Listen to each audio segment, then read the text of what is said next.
Welcome to the Daily Dean on the move. What? No, I'm just chilling here in my car. I'm not going anywhere. We're currently parked. I realized that the sun is kind of bright outside, as the sun is, and it's kind of a big old white, background. But that's besides the point.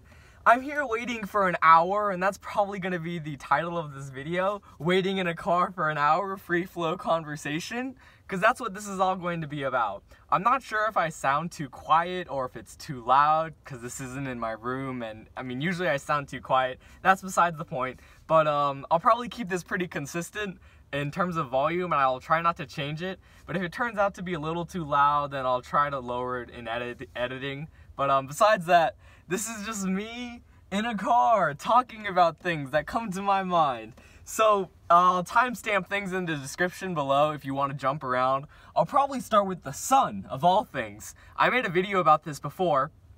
The sun is an incredible piece of our solar system. It makes up over over 95%, that I know for sure, of the mass in the solar system. So imagine everything you know, everything around us right now, this car, your phone, your computer, the city you're living in, all that stuff only makes up a fraction of a percent of the Earth and a fraction of the percent of the solar system. Or, not merely fraction of a percent, but point is, the sun, out of all the things that you know that you'll probably never even see, that you'll probably never even touch, like the moon or Jupiter or the sun happens to be the majority of the mass in the universe, or in the solar system. So that's an interesting little tidbit of information, and it's actually necessary for fusion to happen in the sun's core, because the sun has to have enough weight and pressure in the depths in order to create light and energy from the mass of hydrogen turning into helium in the core of the sun. It's way more complicated that I don't even understand it personally, but apparently it has to do with like temperature on an atomic scale is really just movement. The individual movement of the particles that make up the sun's core, right? If you look up the formal definition in a scientific textbook or something, it'll say that temperature, as scientists know it, is the average kinetic energy of the molecule, of the particles, or of the, maybe atoms is the right word, I don't know that part. It's the average kinetic energy of the constituent microscopic parts of an object. So the sun being essentially a boiling, boiling isn't the right word either, but colloquially, a boiling soup pasta mess of hydrogen and junk, the more pressure that you have in the center, the more that things will want to move around. This is because, there's a law that you can't, it's quantum mechanics. If you don't know, quantum referring to the smallest things possible, or, not necessarily possible, but not smallest, okay. So, since you have a lot of pressure pushing down on the things at the center of the Earth, the sun's core, you have a lot of heat.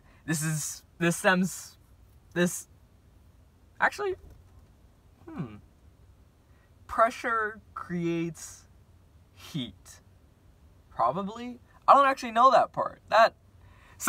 Okay, I had a bit of a flow going as I was explaining that, but now I've lost it. So, it's okay to admit that we lose things, that I don't fully understand the sun. All I know is it's pretty huge, pretty bright, and you need a lot of mass in order to create fusion. I'm not actually sure where to go from there, so excuse me, but I guess I'll admit I was rambling, at most. At best, it was rambling.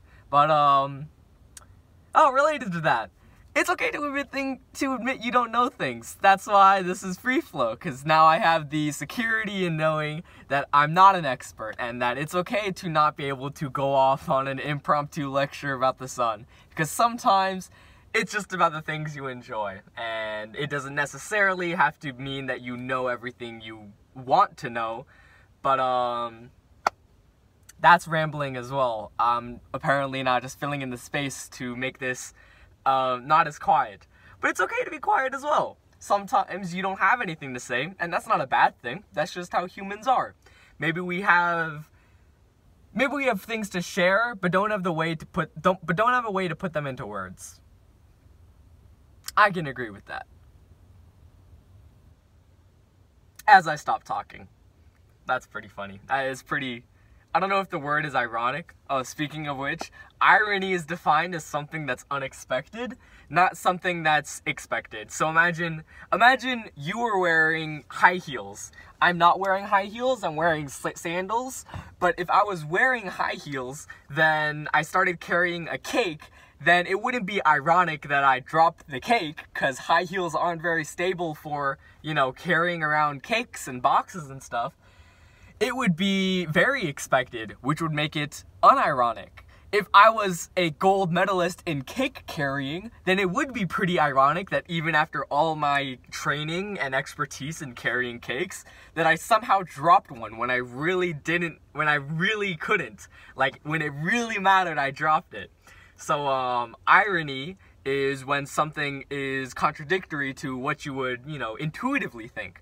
For example, you would intuitively think that, you know, when you pass by a cop when you're driving, you would slow down. But if you didn't slow down and you sped up, you would say, oh my god, how ironic. You sped up by a police officer, right? That's ironic. But say you slow down in front of a police officer, oh yeah, as expected, as per usual, nothing breaking the status quo. So that's the difference between irony and not irony. That's kind of a pet peeve of mine. I mean, maybe not pet peeve, but that's besides the point. I was then going to talk about status quos. This is a little bit political, so I guess skip to the next timestamp if you don't want to hear me talk about, I wouldn't say personal, but political is probably the best way of putting it. So, okay, this is going to be kind of controversial. I mean, maybe not controversial per se, but this will probably be... I wouldn't say I'd be under flack, but... Oh, you know what? Forget it. Okay. Democrats and Republicans are not so different, okay? I mean, okay. I shouldn't say that with a smile. That's kind of disappointing and kind of sad. But, okay, now I just sound patronizing. I'm trying to find a balance between saying what I want to say, but saying it how I want to say it. So, okay. Democrats and Republicans, as we know them, are both two parties that seem, you know, opposing to each other, where Democrats believe blank, Republicans believe blank, which is the opposite of what Democrats believe. Because, okay, now this is my personal opinion, that was an objective fact, I believe, I think, but my personal opinion, Republicans will try to own the libs, and Democrats will try taking a moral high ground over Republicans in politics. For example, say Democrats are pro-choice. I think that's a pretty fair statement to say, but Republicans think that in order to own Democrats, you know, oh, we have to be pro-life and oppose that because we're totally owning them. Boom. But I mean, they're both those surface level issues about, I mean, maybe not surface level issues, but those issues are just one of the few facets that, you know, Democrats and Republicans appear to disagree on, when in reality they share more in common than any other party, I would believe, in history. Or maybe not in history, that's kind of a large statement, but they share a lot more than we would think. So let's talk about war, for example. Both Republicans and Democrats are staunchly for war, and staunchly for limiting immigration. That's actually probably a better one. Immigration is less controversial than war. So, we know that Donald Trump and other Republicans, you know, totally okay putting children in immigration facilities with deplorable conditions and cages. since Biden took office as a Democrat who ran on being the, anti-Trump, right? I will fix everything that Trump did. He has not changed anything about immigration. If anything, he hasn't stopped deportations. He hasn't tried. He's still okay with putting children in cages. And those things we have to hold our leaders accountable to. But how do we do that if we want deportation to end, and we want open borders, and we want to give asylum seekers asylum, if the people in our government positions don't want to change it? Because it's a part of, this is where I was trying to lead into, the status quo. Status quo is the ways that things have always been. America, if you didn't know, has always been anti-immigration, has always been anti-Mexican. It starts with marijuana, the war on drugs itself, and criminalizing possessing marijuana was anti-Mexican propaganda, because I think it was like the 60s, maybe 70s, I don't know. Somewhere around that time, it was a stereotype that Mexican people loved smoking weed. And therefore, in order to marginalize that community, let's make it criminal. And let's make it criminal and because we want to marginalize hippie people, because, oh, they're also smoking marijuana. So, bam, we got two birds with one stone. We hate Mexicans and we hate progressive politics. So, boom. Alien and Sedition Acts, when not Alien and Sedition Act, that probably wasn't the Monroe Doctrine, which was stating that, hey, Europe, you can't mess with the Western Hemisphere because that's what we're messing with. It was literally imperialism, literally racist imperialism at that. So, like, saying that America's history is not, is pro-immigration, hasn't been the status quo for, a long time, is objectively wrong. Things have been like this, and things shouldn't be like this for hundreds of years. So, politics. Now, speaking of which, doctrines. So, you can say, this is a great example. The Emancipation Proclamation said that slavery is now illegal. Boom.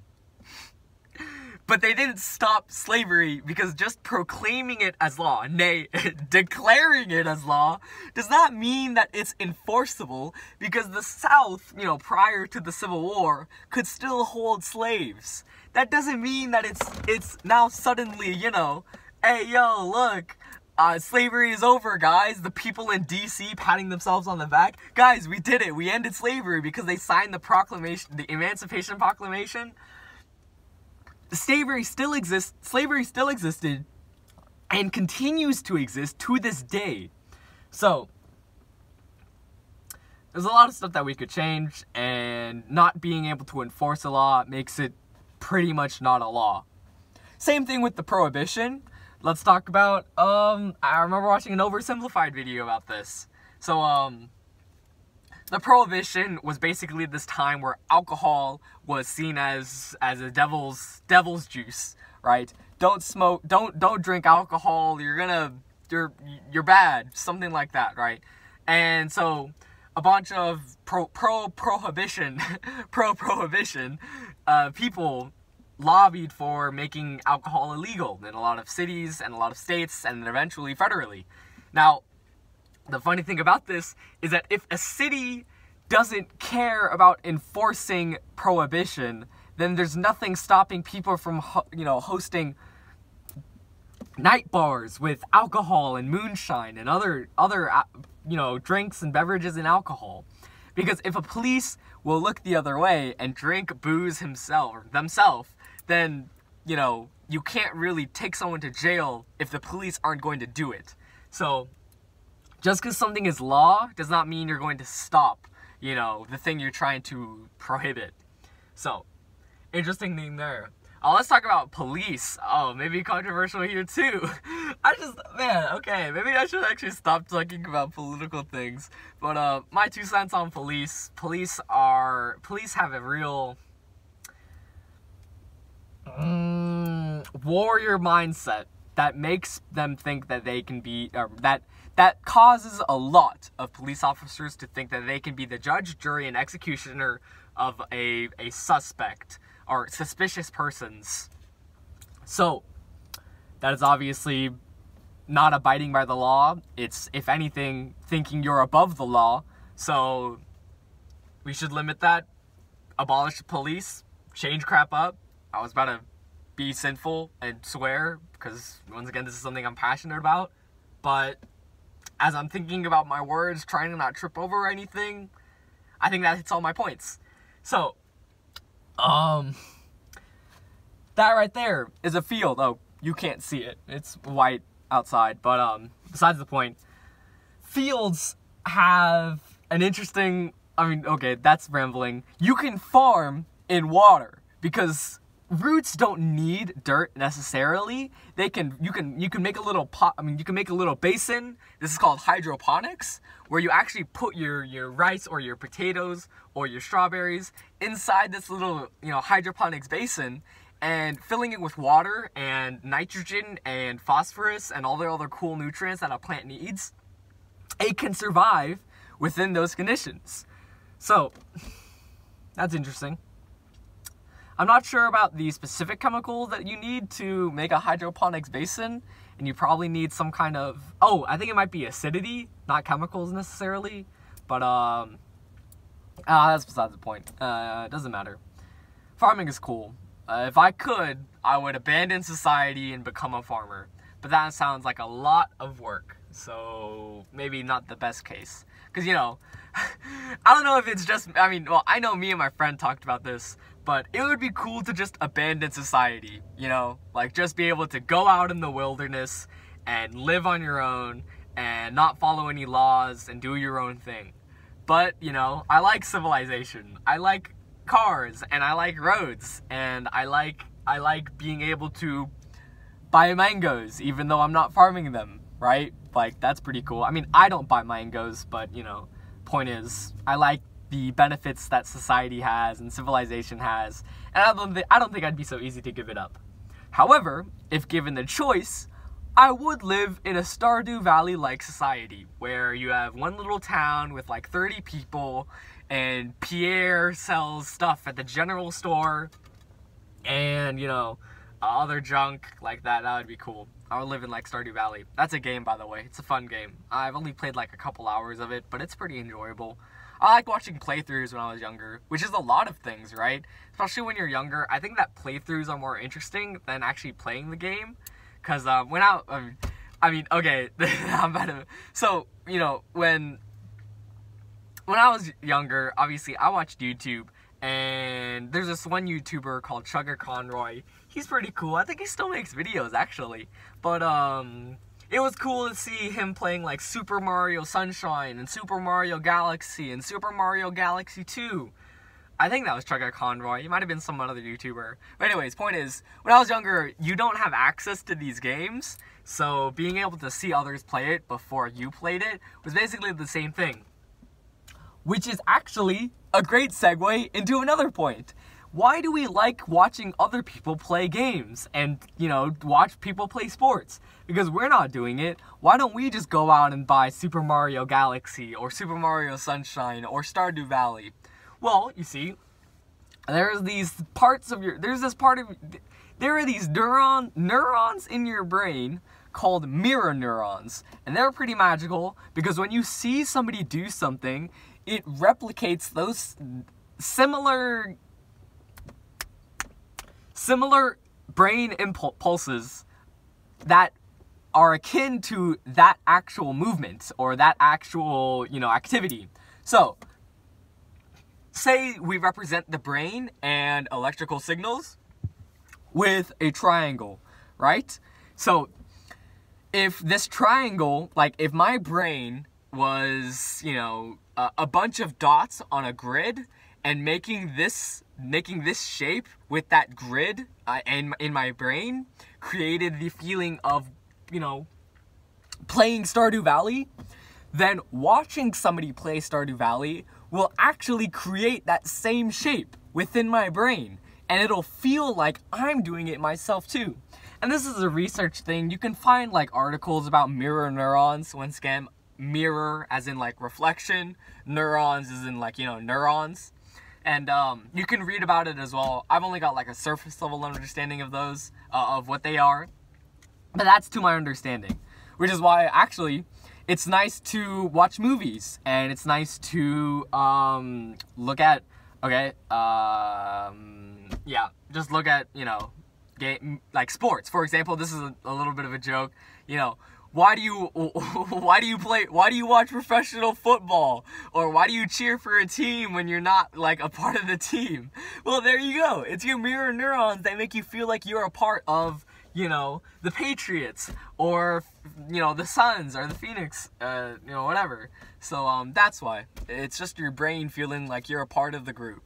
So, that's neat, and I need to get some water. I don't know how streamers talk on end like this. This is really hard.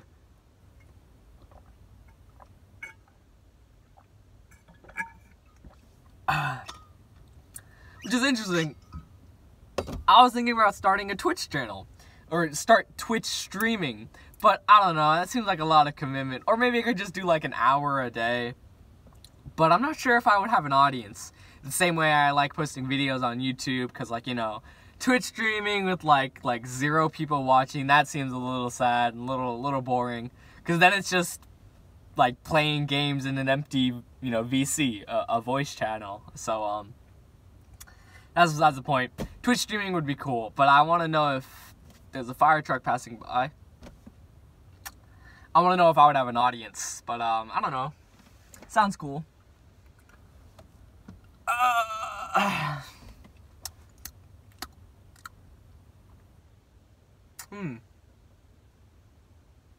Realize there's rain marks on the back of my car. Which, speaking of which, talking about telescopes, there's rain marks on the back of my car. Speaking of which, let's talk about telescopes.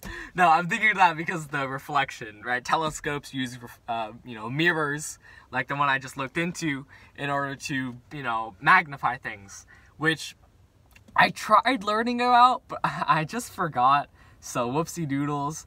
I believe it has to do with the way light acts when it hits an object. So, you may have heard this, but light is both a particle and a wave, in that light can travel in individual, you know, photon packages, but once it bounces off an object, it'll bounce off in an infinite amount of, you know, parallel rays.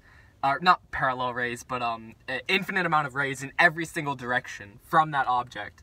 Because, once again, it acts like a wave. You know, imagine, you know, I blasted a wave of like air this way. The wave would then bounce off every other object going in every single other direction around my car. So that's why we say that light acts both like a particle and a wave. I believe. Correct me if I'm wrong. Once again, I'm not an expert in this. This is free flow. I didn't research that. I haven't researched that in a long while, so it's possible I may be miscommunicating some of the things I'm saying. But I'm fairly confident that that is correct. If it's not, my apologies. I'll probably look that up later. So,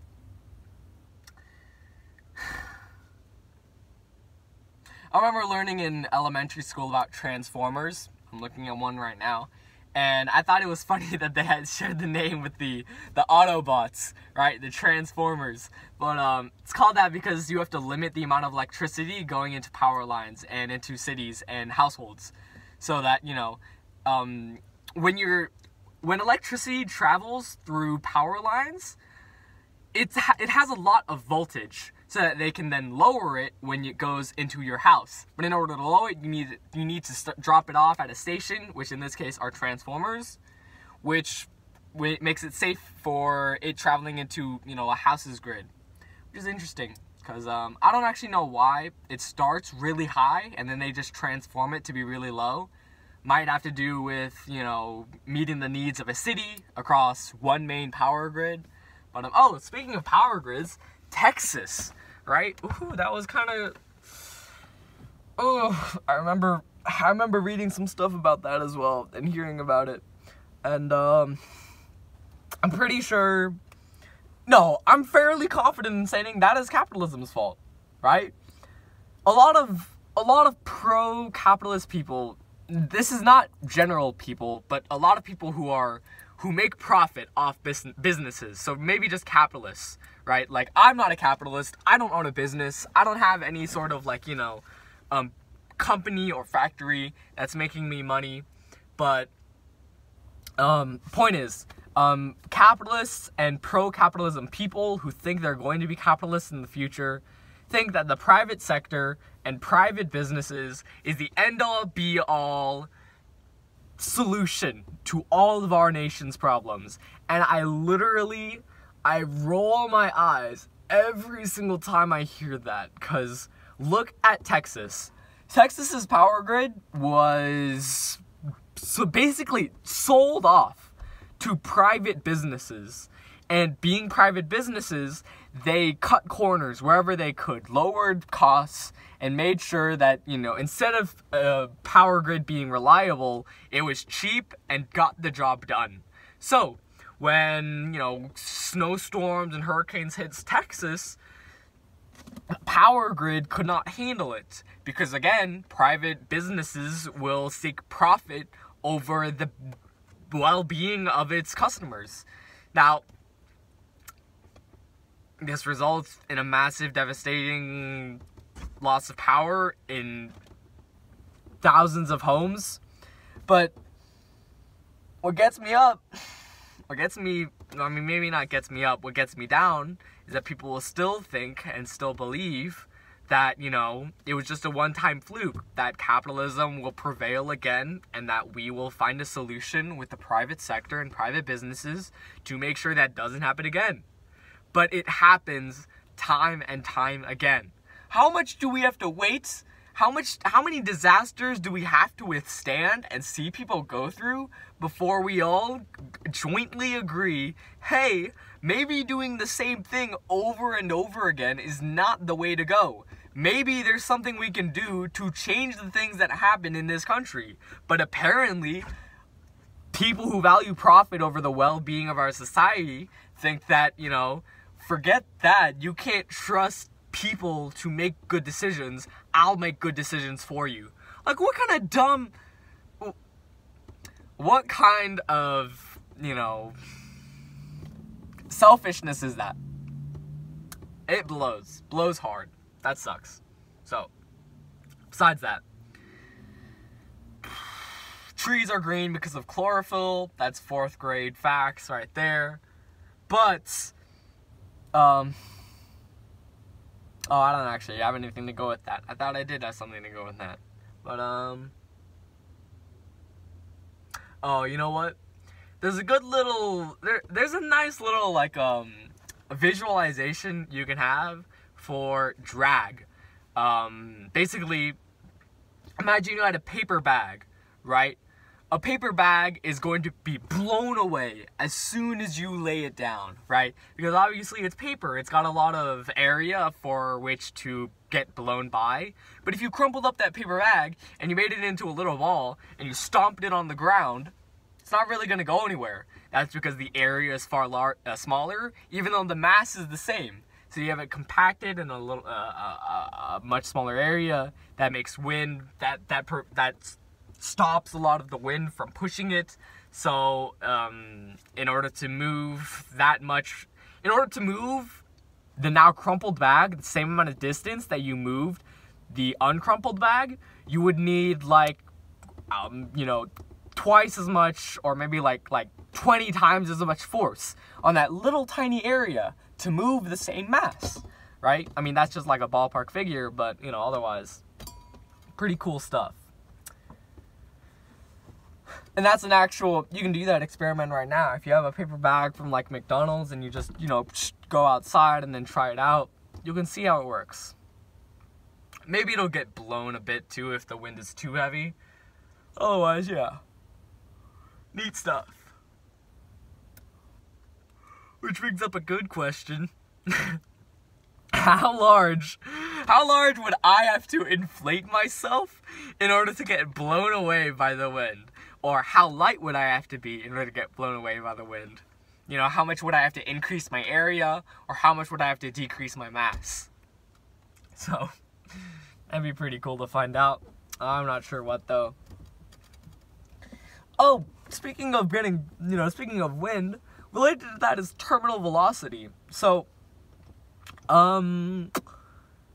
basically, when you fall, you get faster and faster every second. That's what 9.84 meters per second means. When you fall for 1 second, you're falling at 10 meters per second.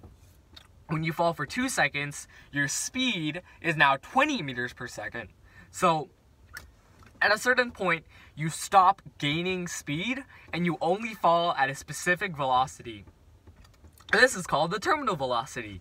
So, when you're, this is from the amount of force. This is from the amount of, is this force the right word? No. This is from the amount of acceleration you're gaining from gravity and the amount of drag you're experiencing from falling through all this air.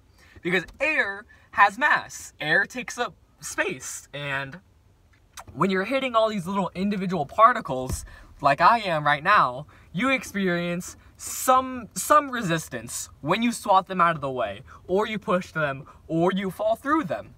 So, at a certain point, it's like a neat relationship. So if you fall faster, you're encountering more and more particles per second, so that you experience more resistance and more drag. So, if you experience more drag, the faster you fall, then there'll be some point where the two meet, right? Where the amount of acceleration you gain and the amount of drag you experience will coincide. And that little nexus point is going to be where your speed stops increasing and the amount of drag you experience stops increasing.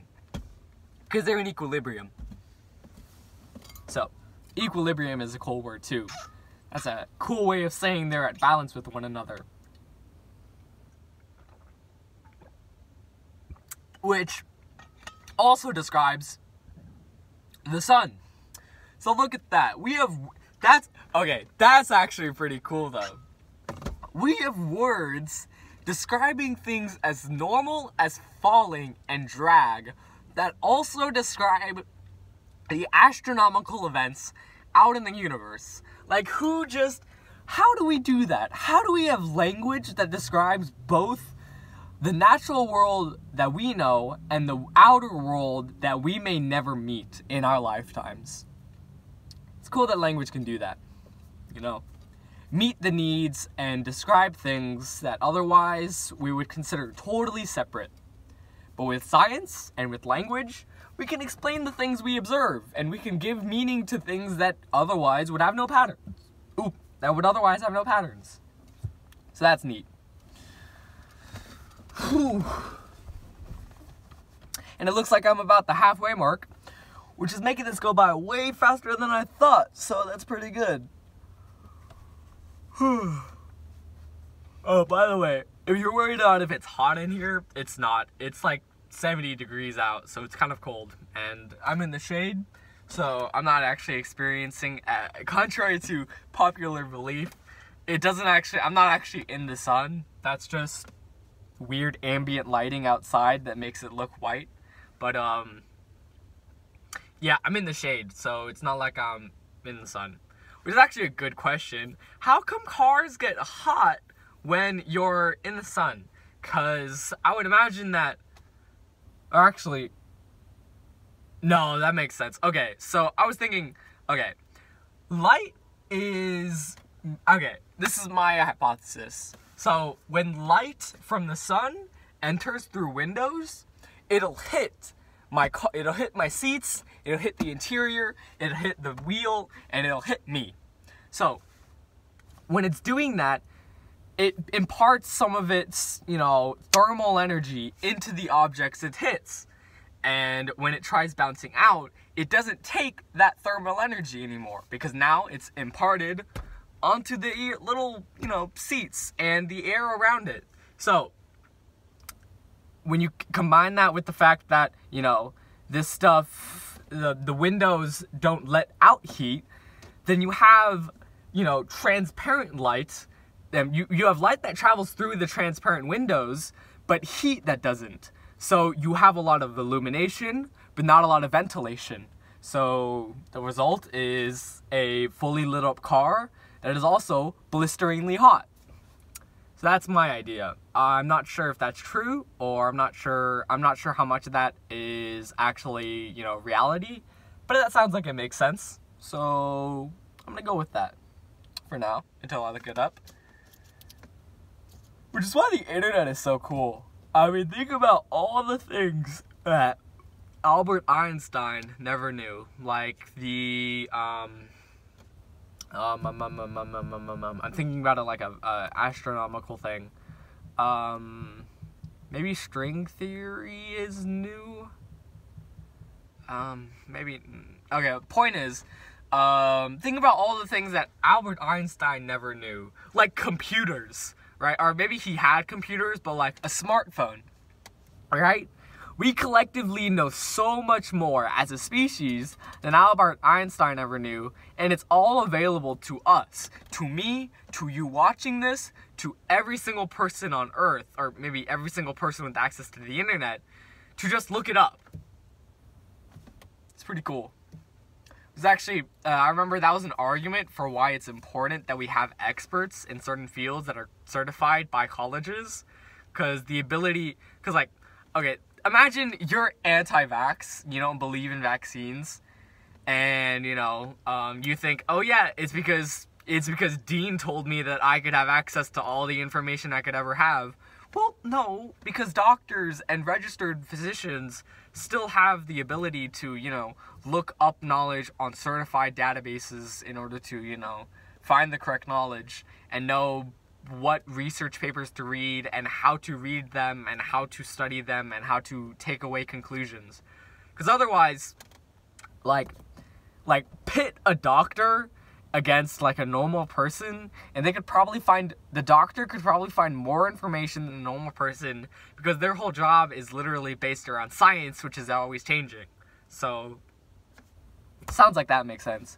But I've heard somewhere that physicians aren't like doctors, like general practicing physicians just repeat the stuff they learned from medical school, which is possibly like decades ago, and they don't really keep up to date with, like, you know, new science.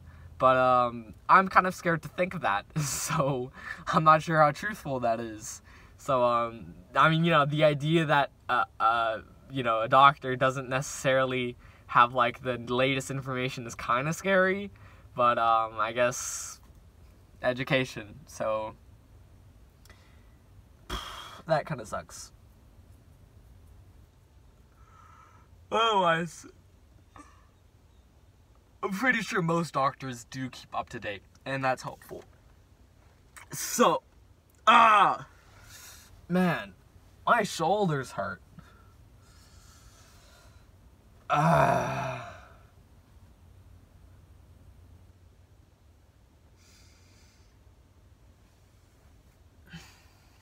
Wish I could find a comfy spot in this chair. I keep moving around so that I have enough room, but otherwise, yeah. This is otherwise a pretty comfortable spot.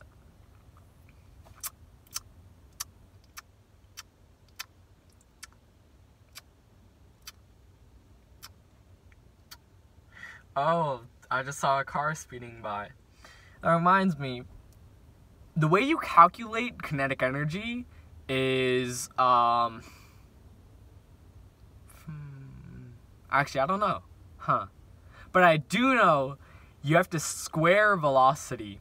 So you have to square the amount of speed you have in order to get the amount of kinetic energy you have. So kinetic energy is kind of weird in that, you know, it's mostly used abstractly, but you can see the effects in the real world. So, you know, one way of looking at it is not getting too caught up that there's, you know, quantifiable things in, you know, kinetic energy, but that it's used as, you know, terms and labels. So when I move, I have kinetic energy. It doesn't matter how much I have, it's just that I have it and that I'm using it when I'm moving. So it ends up mattering when you have to square velocity and multiply it by your mass. And, oh yeah, that's what it is. Okay. So, in order to get the amount of kinetic energy you have to square velocity and multiply it by how much an object weighs. Or, how much mass it has. Which are colloquially synonymous, but, a scientist will get, pissy at you if you say, oh, well, mass isn't the same thing as weight, because weight is actually the amount of gravity and force your body is overtaking. But, they're the same, basically, if I'm just explaining it like this. So, basically, mass is, you have to multiply mass by your velocity squared, and when you square your velocity, it means that just doubling the amount of speed you have will quadruple the amount of kinetic energy you have, because 2 squared is 4 times. So, if I go from 15 miles per hour to 30 miles per hour, it will quadruple the amount of kinetic energy I have. And since kinetic energy is the amount of energy I have in motion, it means I have 4 times as much kinetic energy. I need to stop, even though I just doubled the amount I started moving. So, say in a perfect world, you can stop in 10 yards, or 10 meters, or whatever. And, you suddenly double your speed. Well, now, with that same braking power, say you don't change the amount of power you put into braking, you have to now stop 40 yards, a difference by a factor of 4. So that's why you have to be careful when you're speeding up, and that's why it's important to maybe take like 5 miles per hour slower, or 10 miles per hour slower, so that you have more braking distance, so that you could potentially save a life. And I think that's mostly correct. Once again, that was also something I haven't looked up in a long time. It's possible I got that wrong. But, I think that's it. Oh, and this is back to terminal velocity.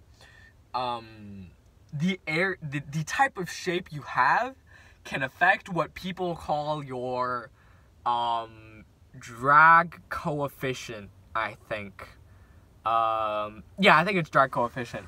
So, say you were shaped like a square. A square has a different shape than a circle or a sphere. I guess I should use the 3D object terms, right? Say you were shaped like a cube, and that has a different, area than a sphere, right? Naturally, they're different shapes. So, they have different areas and different, cross-sections.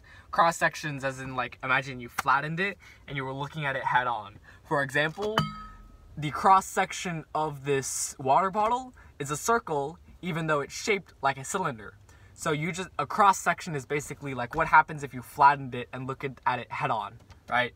So that's what I mean. Or maybe a better example is this, right? Look at this. This is also shaped like a circle, even though it's not. It's kind of like oblong, kind of like weird shaped, right?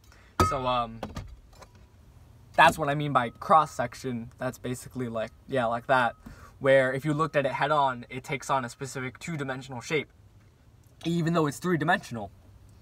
So, it has a different shape, and therefore will interact with drag differently. So, a cube, or a cylinder, or a sphere will all interact with air differently as it hits the different shapes. So we quantify that and how it interacts with drag by giving it a drag coefficient, which scales from like 0 to 1 to 1.5, and each object has a different value associated to it and shape and whatnot. So like a bird has a drag coefficient of like 0.5 or something. Or maybe it's like 1.5, I don't know, somewhere around there. And humans have like 0.75 or something. And every object, this is the takeaway, has a different drag coefficient because of the way they interact with drag. And the way you get terminal velocity is just plugging in all the numbers. The drag coefficients, the cross-sectional area, the speed you're falling, the density of the liquid, or in this case air you're falling through. Other stuff, so that you can all find the terminal velocity of an object falling. Which brings up this point I was thinking about. Imagine you had 2 portals, or maybe just 1 portal, and you wrapped that around an object such that no air was available inside of that object, or that now portal container. If I dropped a ball into that, and it had no air to cause drag, that ball could potentially fall for hundreds of miles before I wanted to stop it, and could therefore travel infinitely fast. Think about how dangerous that would be. Just like a portal, and then you just sling it, and then it kills somebody. Like, Jesus. That's crazy. So, that's a cool thing. Because nothing will slow it down, and it can gain an infinite amount of speed. Which is cool. I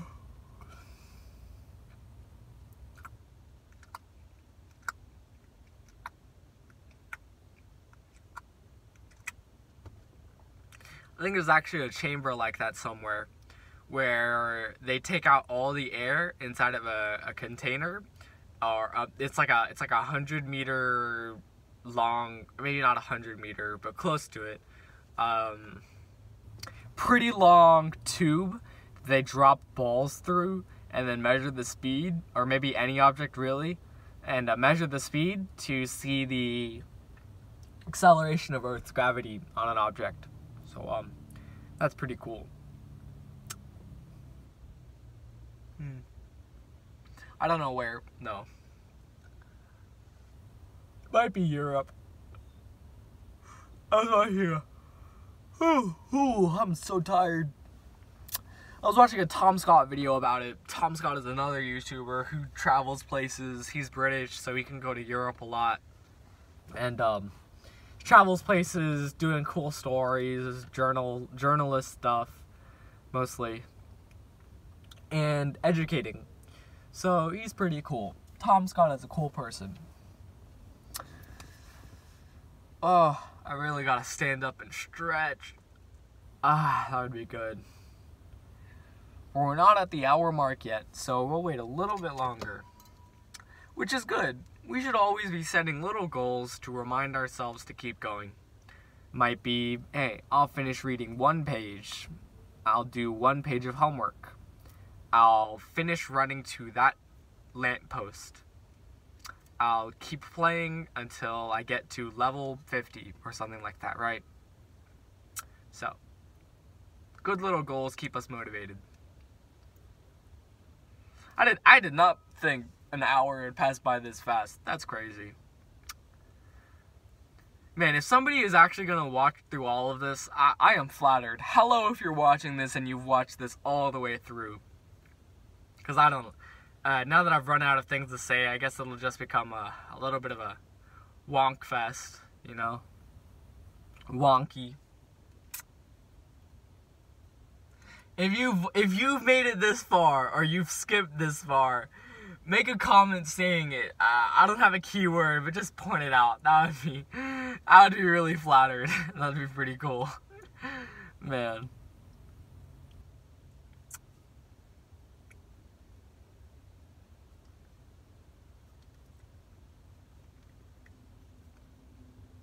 Oh, you know, stop signs actually have a unique shape so that you can tell them from far away. They're octagons. Or maybe they're hexagons?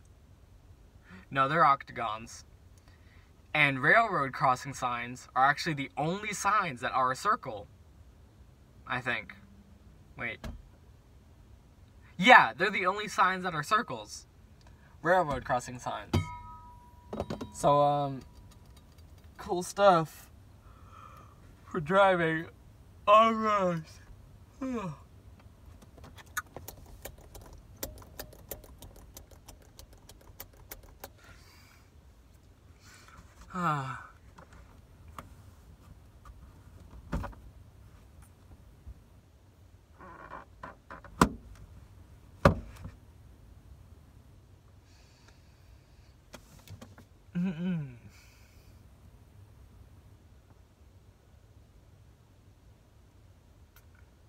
You know, green is the color that humans can distinguish the most shades of clearly, which is why night vision goggles are green, because the only way to tell, you know, different colors and shades apart is by, you know, telling the shades apart. So, that's why they're green, because humans are really, really adept at doing that.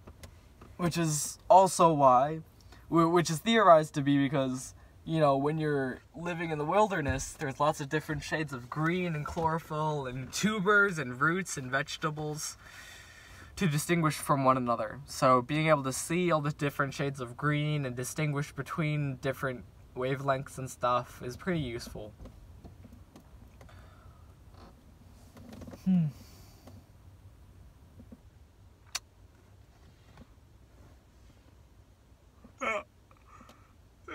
I wonder how night vision goggles work. That would be a cool talking point. But I don't know how they work. Which again, is okay. Sometimes we don't. Probably has to do with electricity though. I think I remember hearing about that.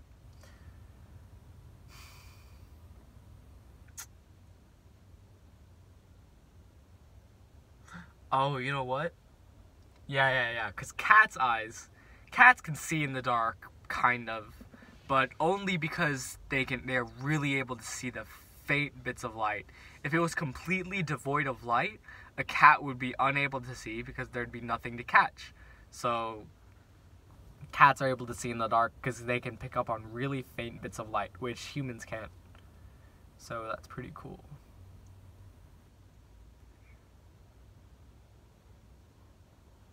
I remember watching a Kyle Hill video. He's a science communicator, pretty cool guy too. He does science videos and talked about how you could make the darkest box ever, the black hole box, and basically follow some principles about light. So when light hits an object, it just bounces straight off of it, right? And then, you know, goes into your eyeballs.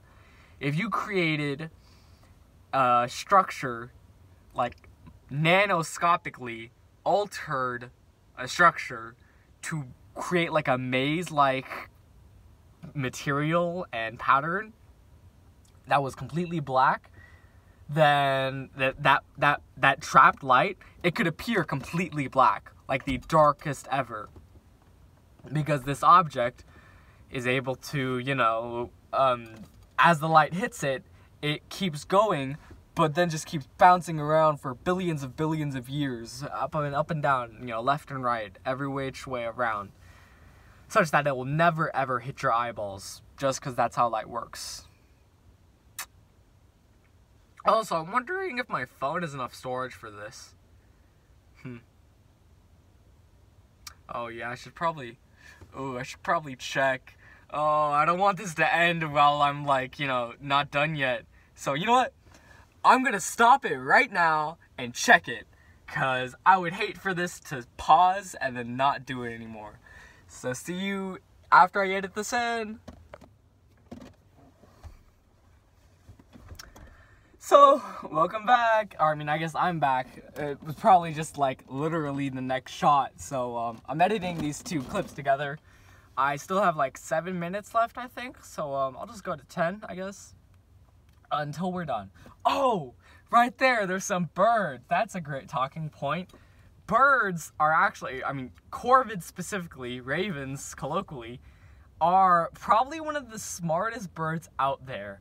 They have memories spanning several months, I think even years. They can problem solve, they can work together, delayed gratification, all these cool science words that basically sum up to mean ravens and crows are really smart birds and really smart animals in general. It's basically, I think one of the most, I guess, memorable is that, you know, a normal animal will seek food out, you know, just because it needs it, right? But a bird will seek out food, but wait. A raven specifically will wait for food to be given, if it means that more food will be passed on. And that's really cool. I think no other bird can do that. Maybe chickens can. But anyways, besides that, ravens will wait longer if it means they get more food as a result. So they have the ability to delay their gratification and understand in some part that there is a future ahead of them, that they have to prepare for a future, which animals can do instinctually, right? Squirrels can anticipate the future, but ravens can do so and do it for the benefit of themselves, without being necessarily instinctually programmed to get nuts and store them for winter, even if they don't know why. So ravens are cool. They're cool animals. Birds, I guess. Actually, are birds animals? Are they the same, like, taxonomic? Are they in the same group, Or is animals, like, separate? So I imagine they are.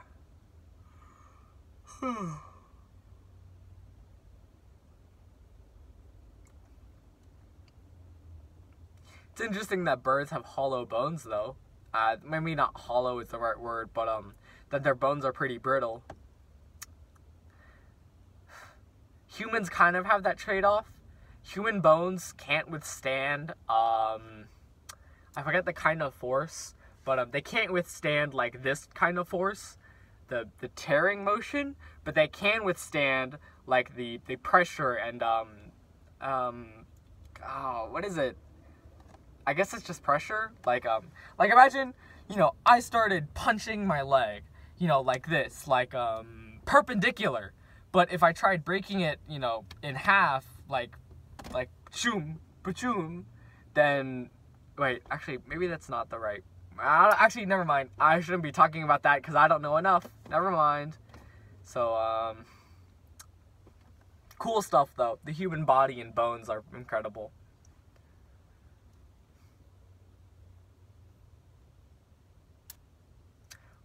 I also read somewhere your bones can be too dense, and you can actually be, like, too heavy to float. So that's pretty interesting. I think it's like the opposite of osteoporosis, like I don't know, super osteo, super bones, where osteoporosis is like low bone density, but super osteo is like super high bone density. So your bones are so heavy that, they're a hindrance. Hindrance? A hindrance.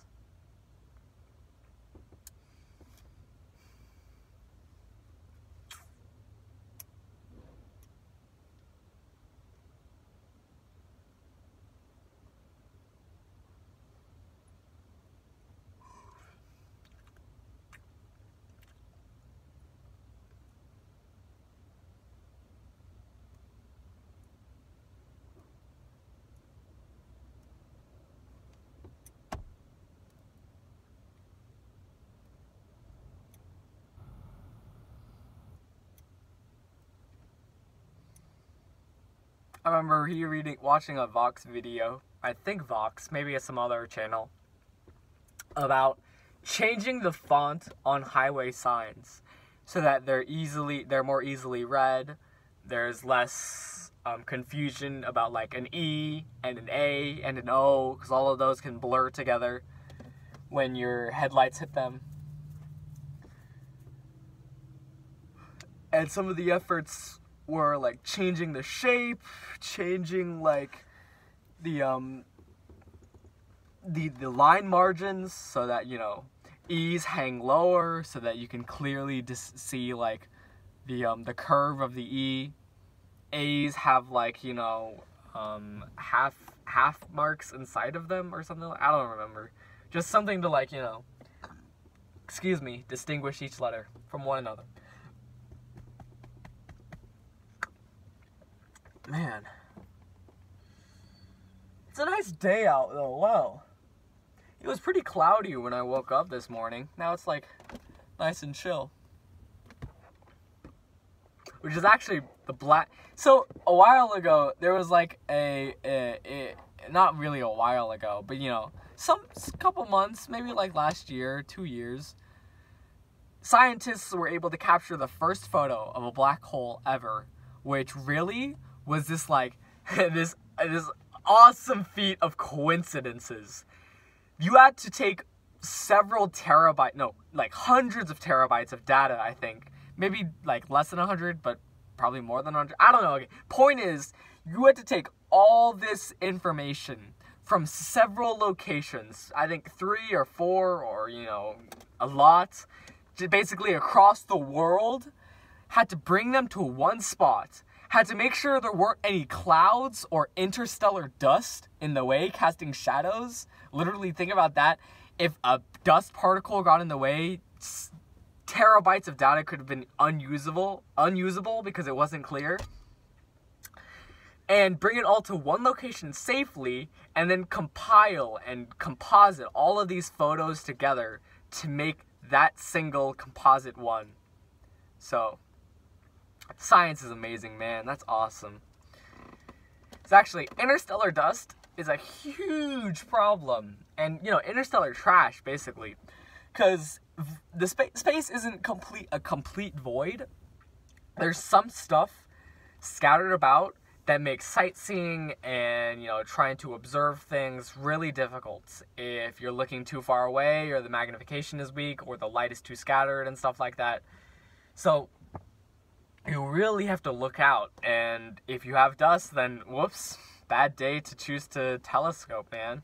So, and in terms of, like, space, chips of, like, rocks and paint itself, like, from a spaceship, can actually come back to bite astronauts and ships and other satellites and stuff when it, you know, re-hits them. Because imagine, like, say, a little tiny rock hits a spaceship, boom, bam, but it creates shrapnel when the rock breaks into other pieces and the satellite or the spaceship breaks a little bit off. So all this shrapnel, including paint from the original ship, becomes dangers in the future. And when they combine with other smaller pieces of debris, can create even more debris. And when you can travel around hundreds of miles per hour, it can deal some devastating stuff to future astronauts and missions. So, really, you gotta look out, because space is not void of stuff. But it doesn't mean you experience little to no drag. So, it's pretty cool. It was actually in contrast to the asteroid belt. Asteroids in the asteroid belt are so far apart, you would have to literally try and hit an asteroid before you get ping-ponged around like you see in movies. So, you know, it's unrealistic to think of the asteroid belt as, like, you know, a giant graveyard of asteroids and stuff. Because really, they're so far apart, you're pretty unlikely to hit each other. I can't give you exact numbers, because I don't remember. But it's unrealistic. So to say that, you know, oh no, we're entering the asteroid belt. Oh yeah, we can just pass straight through. So it's pretty cool. But I think that's all I gotta say. It looks like I've reached about an hour. So I hope this was entertaining. And I hope you had fun, and I hope you have a wonderful week. Goodbye.